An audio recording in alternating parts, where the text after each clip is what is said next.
बोलिए श्री रामचंद्र भगवान की जय हो। इतनी सारी पब्लिक यहाँ पर विराजमान है, लेकिन आवाज किसी की नहीं आ रही है। बोलिए श्री रामचंद्र भगवान की जय हो। पवन सुत हनुमान की। आप पवन सुत के बारे में जानते हैं? एक बहुत ही अच्छा प्रसंग है।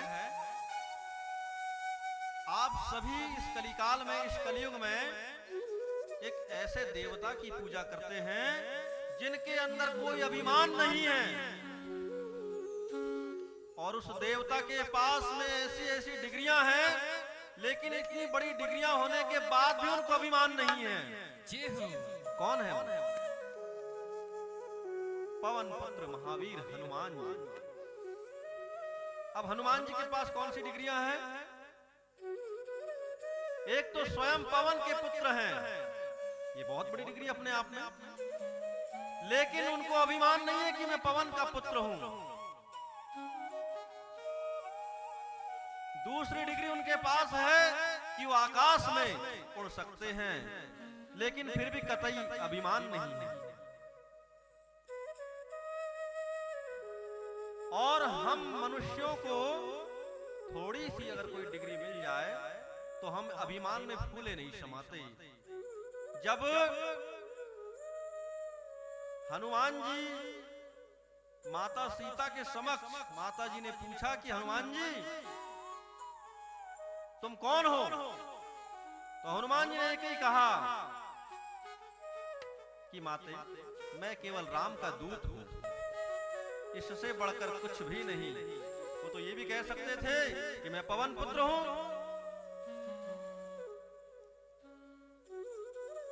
मैं बड़ा विद्वान हूं, मैं समुद्र लांघ करके आने वाला प्रथम व्यक्ति हूं, प्रथम योद्धा हूं, लेकिन उनको अभिमान नहीं। तो फिर हम जिस हनुमान जी की पूजा करते हैं तो हम लोगों के अंदर से अभिमान क्यों नहीं जा रहा है? जो समर्थ होते हुए भगवान श्री रामचंद्र जी के मात्र दूत कहला रहे हैं, और उसी दूत को हम स्वामी मानकर आज हम उनकी आराधना करते हैं, आज हम उनका पूजन करते हैं, तो हम अभिमानी क्यों बन रहे हैं? हमारे अंदर जो अभिमान है उस अभिमान को उखाड़ फेंको। केवल एक लोटा जल चढ़ा देने मात्र से कुछ नहीं होता है, केवल अगरबत्ती की धूप दिखा देने मात्र से कुछ नहीं होता है। इतने से कल्याण नहीं होगा हम आप सबका। अगर कल्याण चाहते हैं तो हनुमान जी के जैसी जो निष्ठा हम उनमें रख रहे हैं, तो हमारे अंदर से अभिमान की जो बू आ रही है, जो अभिमान अहंकार जो समाया हुआ है, आप उसे निकाल फेंकिए, तभी हनुमान जी के चरणारविंद की भक्ति करने का फल हमें प्राप्त होगा। ये सत्य है। अच्छा, आप याद रखें, अगर आप कोई अच्छा कार्य कर रहे हैं, आपकी प्रतिष्ठा दिनों दिन बढ़ रही है, आप प्रतिभावान हैं, आपकी प्रतिभाएं प्रसिद्धि को प्राप्त हो रही हैं, तो देखना आपके अपने ही लोग आपके पांव पकड़कर खींचना प्रारंभ कर देते हैं। भक्तों, ये आपने देखा होगा, कोई आपका अपना करीबी व्यक्ति ही है जो आपको नुकसान पहुंचाने की पूरी कोशिश करेगा। आपके पांव को पकड़ करके कहेगा कि आप पीछे आइए, आप पीछे आइए। तो हमें गिराने का अगर सबसे बड़ा कोई जिम्मेदार होता है तो हमारा अपना ही कोई होता है। दूसरों को इतना समय नहीं कि हमें कोई रिवर्स करे। एक गांव से हाथी निकल रहा था, एक बड़ा सुंदर दृष्टांत है। एक गांव से एक हाथी निकल रहा था, तो जैसे हाथी गांव के सीमा में पहुंचा तो गांव के 2, 4, 10 कुत्ते दौड़ने लगे और भौंकने लगे, भौंक भौंक भौंक करके भौंकने लगे। उस समय हाथी अपनी मस्तानी चाल से बड़े स्वाभिमान के साथ में और चल रहे थे, चलते हुए आ रहे थे, लेकिन कुत्ते भौंकना प्रारंभ कर देते हैं। हाथी जैसे जैसे करीब आने लगा, कुत्ते और भौंकने लगे। बंधुओं, कुत्तों को ये नाराजगी नहीं कि हमारे गांव में हाथी क्यों आया, कुत्तों को इस बात से कोई नाराजगी नहीं है। कुत्तों को केवल ये नाराजगी कि इस हाथी को इतना सम्मान क्यों प्राप्त है। कुत्तों को ये तकलीफ हो गई कि इस हाथी को इतना सम्मान क्यों प्राप्त है। विचार करना प्रेमी सज्जनों,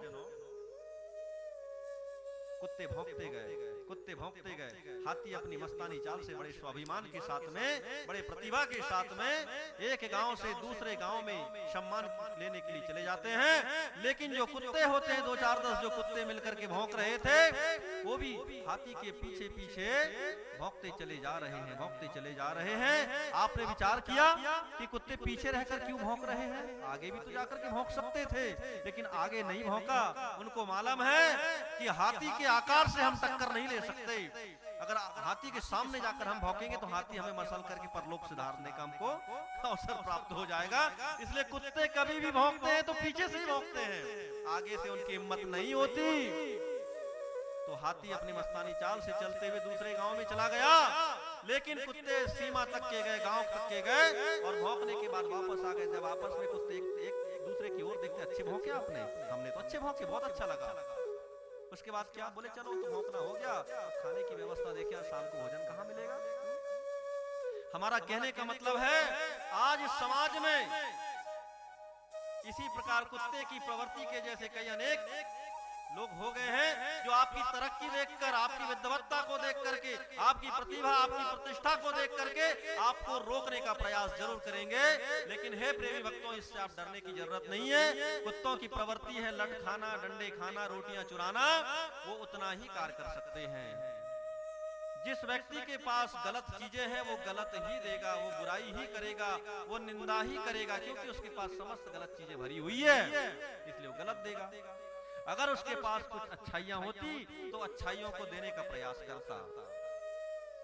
तो अपने कर्म में आप अग्रसर रहें, आप सक्रिय रहें, आप जिस कर्म में लगे हुए हैं अपने परोपकार के कार्यों में लगे रहिए, धर्म के कार्यों में लगे रहिए और आगे बढ़ते रहिए। कहते हैं, कहावत में बुजुर्गों ने कहा है कि हाथी चले बाजार तो कुत्ता भौंके हजार। कुत्तों को भौंकने दीजिए और अपने काम में तन्मयता के साथ आप लगे रहिए। ये कलयुग है, लेकिन इससे बड़ा अच्छा युग कोई हो भी नहीं सकता। इसमें कर्म की प्रधानता है, आप जैसा कर्म करेंगे।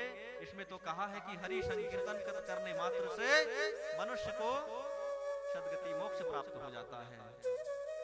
कलयुग की आयु कितनी है? 4,32,000 वर्ष। ये मानवीय गणना के अनुसार 4,32,000 वर्ष कलयुग की आयु है, और देवताओं के अनुसार दिव्य वर्ष जो कहलाते हैं 1200 का होता है। अब आप सोचेंगे कि महाराज 4,32,000 वर्ष तो बहुत बड़ी आयु है, ऐसे में कैसे होगा, अभी तो बहुत लंबा चलेगा। तो आपको उससे क्या करना है? आप 4,32,000 वर्ष आपको थोड़ी जीना है। ज्यादा से ज्यादा 60 साल, 70 साल, 75 साल की आयु में आप समाप्त हो जाएंगे। आप 4,32,000 को क्यों गिन रहे हैं? क्यों परेशान हो रहे हैं इस चीज को गिनते हुए? अरे आपको तो 60-70 साल जीना है।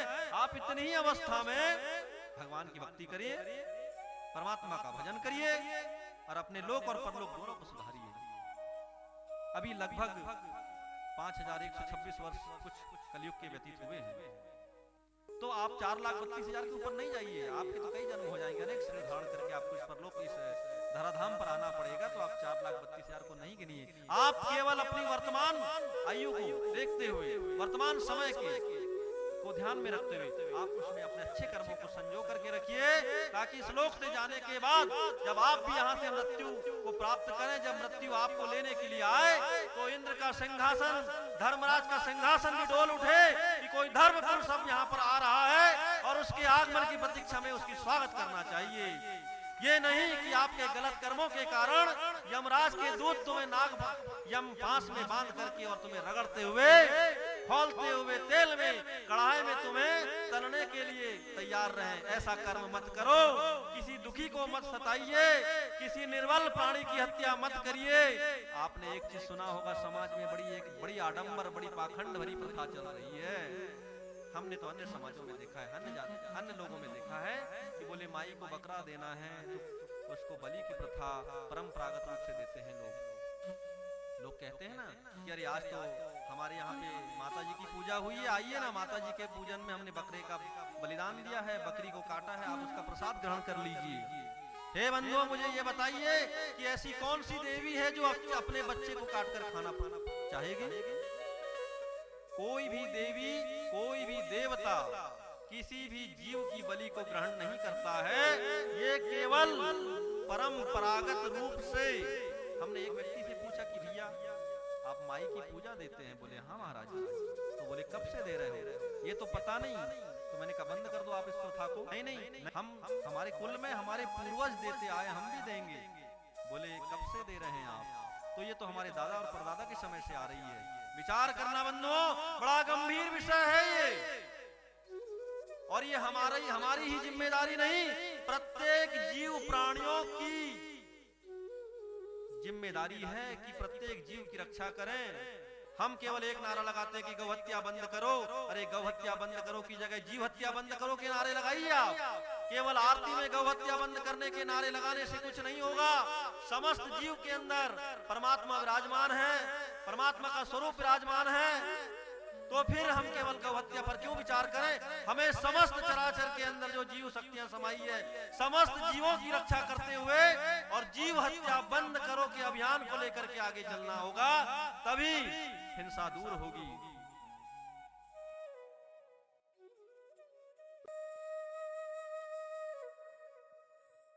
गौ के साथ साथ जितने जीव प्राणी इस संसार में, इस पृथ्वी लोक पर विद्यमान हैं, उन सब का रक्षा करना हम सबका दायित्व है, हम सबका दायित्व है। हाँ, तो हम कहाँ थे? हमने उस भैया से पूछे कि आप कब से बलि दे रहे हैं? तो बोले हमारे बहुत लंबे समय, 100 साल 200 साल से हो गए होंगे, हमें पता नहीं है। तो हमने पूछा क्या आपके पिता देते थे? बोले हाँ। देखिए बड़ी सुंदर कथा है, दृष्टांत है। बोले हाँ, हमारे पिता के पिता भी देते थे, पिता के पिता भी देते थे, पता नहीं कब से देते थे। तो बोले, हमने कहे कि क्या माता वाकई में इस बलि को ग्रहण करती? बोले हाँ। हमने पूछा कैसे ग्रहण करती है, कैसे स्वीकार करती है? तो उन्होंने कहा कि महाराज जी, जब देवी के सामने हम बकरे को ले जाते हैं और जब थोड़ा सा जल छिड़कते हैं तो जो बकरा जो होता है वो एक प्रकार से उसके शरीर पर कंपन होता है। आपने देखा होगा बकरे के शरीर पर जब हम किसी देवी देवता का नाम लेकर के जब बकरे के ऊपर हम जल छोड़ते हैं तो एक प्रकार से जैसे आम भाषा में लोग कहते हैं कि झाड़ा ले लिया, मतलब देवी ने स्वीकार कर लिया। बंधुओं, कितनी बड़ी मूर्खता भरी बात है। आप विचार करिए, जब ठंडा पानी अपन उस बकरे के ऊपर जब छोड़ेंगे, जब धीरे से वो पानी रिस करके और उसके स्किन पर, उसकी चमड़ी पर जब जाता है तो ठंड के कारण वो कपकपी उसके शरीर में होती है। जब उसके शरीर में ठंडे पानी की वजह से जब कपकपी होती है तो कुछ मूर्ख लोग क्या कहते हैं कि देवी को स्वीकार हो गया, अब देवी के योग्य यह बकरा है, इसको काट दिया जाए। ऐसा नहीं है। जब उसकी चमड़ी पर ठंडा जल जब जाता है रिस करके तो वह शरीर कंपन होता है, तो लोग उसको समझ बैठते हैं कि देवी ने स्वीकार कर लिया। ये एकदम मूर्खताई है, ऐसा मत करिए। निर्बल प्राणियों की हत्या मत करिए। किसी बलवान शेर की बलि देकर देखिए आप। अगर आपके अंदर हिम्मत है, आपके अंदर बल है, तो आप बकरी और बकरे की बलि छोड़ दीजिए। आप एक बलवान सिंह को पकड़ के लाइए जंगल से और शेर को काट कर देखिए। अगर आपके अंदर हिम्मत है तब बलि की प्रथा को हम मानेंगे, लेकिन शेर को नहीं काट सकते, क्योंकि शेर तुम्हें काट डालेगा, तुम्हारा राम नाम सत्य कर देगा। क्योंकि बकरे को इसलिए काटते हो कि बकरे का माँ बाप तो कोई बोल ही नहीं सकते, आपको बोलने वाला कोर्ट कचहरी क्लेम तो कोई आप पे करेगा नहीं। और आपके अंदर का जो बैठा हुआ है ना, आपका जो उसको हम ये कहेंगे, कहते हैं ना कि इमली खा रहे हैं तो जीभ में पानी आ रहा है, मुंह में पानी आ रहा है, उसी प्रकार बकरा कैसे भी कट जाए, देवी का नाम लगा करके हम उसको ग्रहण कर लेंगे। तो खाने का मन तो आपका हो रहा है, लेकिन देवताओं को बदनाम कर रहे हैं आप। देवता अगर इस प्रकार से खाते तो देवता बनाते ही क्यों? तो खुद बना बना के खाना प्रारंभ कर देते। तो इसको विचार करें, समाज के अंदर एक नई जागृति लाने का प्रयास करें कि कोई देवता इस प्रकार से नहीं खाता है, ना कोई बलि की प्रथा है। तो उस व्यक्ति ने कहा कि ये परंपरागत रूप से चल रही। मैंने कहा इस परंपरा को आप तोड़िए, ये परंपरागत कोई चीज नहीं है। एक बड़ा सुंदर दृष्टांत लेंगे। एक बार क्या हुआ, एक माताजी अपने बेटे का विवाह कर रही थी। तो विवाह के समय क्या होता है, भीड़ भाड़ का समय रहता है, मेहमानों का आना जाना, लोगों की आवाजाही, मेहमान थे। तो उस माता जी ने एक छोटे से बिल्ली का बच्चा पाल के रखी थी। आपने देखा होगा बिल्ली के बच्चों की आदत होती है कि जब हम इधर उधर चलते हैं तो बिल्ली का बच्चा बार बार पैरों के बीच में आता है सत्य है ना। जैसे हम जब चलते हैं तो बिल्ली का जो बच्चा होता है बार बार पैरों के बीच में आता है लाड़ प्यार के माध्यम से। तो माता जी ने सोची कि भीड़ भाड़ का समय है, बहुत ज्यादा पब्लिक है, ये बिल्ली का बच्चा किसी के पैरों में आकर के और मर जाएगा। मैं एक काम करती हूँ, इस बच्चे को ले जा करके और कहीं सुरक्षित स्थान पर ढक देती हूँ। तो उन्होंने एक आप क्या कहते हैं जो बांस की बनी हुई होती है अपने शब्दों में, तो एक ढुल्ली लेकर के और बिल्ली के बच्चे को ढक देती है। क्यों ढकी उसने? कि बिल्ली का बच्चा मरे ना, और शादी विवाह के कार्यों में व्यस्त हो जाती है। अब लड़के की बारात गई, बारात जब दुल्हन लेकर वापस घर में आए तो पूरा एक रात का समय, एक दिन का समय व्यतीत हो गया, विवाह संपन्न हो गया। जब नई बहू को सास कहती है कि बेटा झाड़ू उठा के पूरे घर में झाड़ू तो लगा दे, तो बहू ने झाड़ू उठाई और पूरे घर में झाड़ू लगाना प्रारंभ कर देती है। अब झाड़ू लगाते लगाते क्या होता है कि अचानक बहू की नजर जाती है कि अरे इस डलिये के नीचे क्या चीज है। उन्होंने उस डलिये को साइड करके देखती है तो बिल्ली का बच्चा मरा हुआ रखा था, क्योंकि मर गया बेचारा भूखा प्यासा 2 दिन के अंदर। तो बहू के मन में, देखिए विचार करना, बहू के मन में क्या बात आई, अरे मैं नई बहू हूं, मतलब इस घर की परंपरा है कि जब भी कोई नई बहू आने वाली होती है उसके 1-2 दिन पहले बिल्ली के बच्चे को मार के ढक दिया जाता है। बहू के मन में क्या बात आ गई कि नई बहू के आने की खुशी में शायद इस घर की परंपरा होगी कि 1-2 दिन पहले बिल्ली के बच्चे को मार के ढक दिया जाता होगा। जबकि ये नहीं मालूम कि बिल्ली के बच्चे को बचाने के चक्कर में ढक के रखे थे, लेकिन भूख प्यास के कारण मर गया। तो ये बात उसके माइंड में रह गई, दिमाग में रह गई। अब वो बहू, लंबा समय व्यतीत हुआ, उसका भी बेटा हुआ, बेटा विवाह के योग्य हुआ, तो उसने भी अपने बेटे के लिए बहू मांगी। जब बहू मांगी तो जब विवाह का समय आया तो बहू के मन में बात आई, अरे मेरी सास ने मेरे आने की खुशी में बिल्ली के बच्चे को मार कर रखी हुई थी मेरे लिए, तो क्यों ना अब मेरी भी बहू आने वाली है तो मैं भी कहीं से बिल्ली के बच्चे को पकड़ कर लाऊं और मैं भी मार के और उसको ढक कर रख देती हूँ, ताकि मेरी बहू आएगी दूसरे दिन जब झाड़ू लगाएगी, बुहारेगी, तो वो भी उसको उठा करके फेंकेगी। तो उसने भी एक पड़ोसी के यहाँ से बिल्ली के बच्चे को लेकर के आती है और डलिया के नीचे ढांक कर रख देती है। बहू से कहती, बेटा जा झाड़ू उठा करके पूरे घर में झाड़ू मार ले।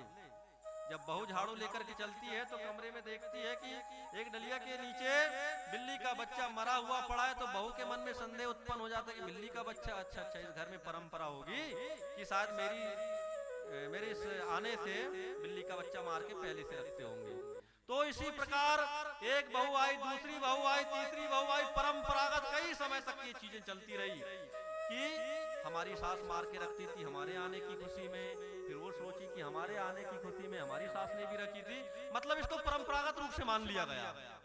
लेकिन किसी में विवेक, किसी में इतनी बुद्धिमत्ता नहीं रही कि आखिर ये है क्या। अब होता क्या है, एक बहू ऐसी आई, जब उसका नंबर आया झाड़ू लगाने का, उसकी सास ने तो पहले से मार के रखी थी।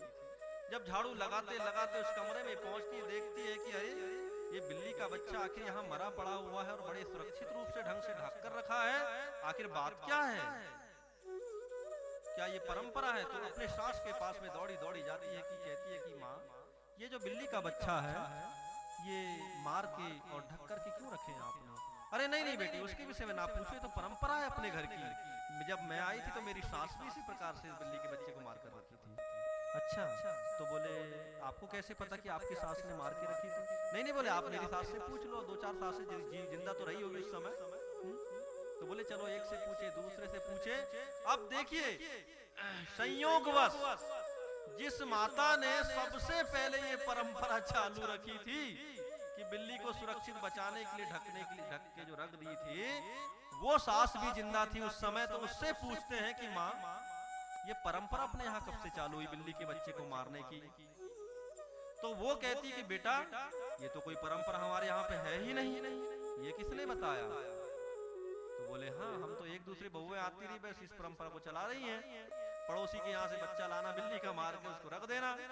तो वो जो सबसे प्रथम में जिस माँ ने बच्चे को ढक के रखा था, वो कहती बेटा ये परंपरा नहीं, ये तो बहुत बड़े पाप कर दिए आपने, बहुत बड़े आपसे घोर अपराध हो गए हैं, ऐसा नहीं है। बोले कैसा? कि मैंने बड़े प्यार से एक बिल्ली के बच्चे का पालन करके उसको बड़ा किया, लेकिन शादी विवाह का समय था, मर ना जाए इसलिए मैंने उस बच्चे को सुरक्षित रखने के लिए ढक कर रखा था, लेकिन मैं भूल गई और योग संयोग से उसकी मृत्यु हो गई। मैंने किसी को बताया नहीं। बहू ने दूसरे दिन झाड़ू लगाई, उसको समझ में आया कि शायद हमारी सास ने मार के रखी होगी।